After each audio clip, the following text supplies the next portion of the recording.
lors du titre, le premier titre de la Ligue des Champions à Montpellier, il avait suivi ça, il y avait énormément de festivités sur la Comédie, il était venu avec toute une délégation au match aller à Pampelune, le match retour ici, et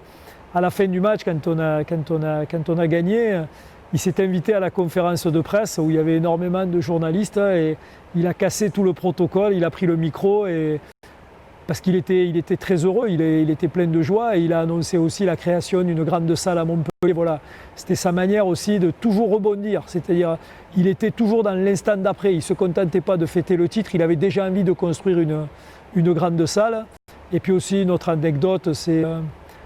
quand on a travaillé pour faire revenir Nicolas Karabatic à Montpellier, ça s'est joué dans notre vestiaire après le match et en l'espace de 30 minutes, il avait compris l'intérêt qu'il pouvait y avoir, l'intérêt médiatique, l'intérêt sportif, l'intérêt en termes de visibilité. Ça c'est important parce que c'était quelqu'un qui était très très très réactif, je crois que c'était sa grande force, il était capable de suite de comprendre la pertinence d'un projet et de foncer, et ça c'était très agréable. On me dit qu'aujourd'hui ça serait plus possible de faire ça, peut-être parce que les gens sont moins audacieux aujourd'hui, et c'était quelqu'un qui avait énormément d'audace et ça c'était formidable.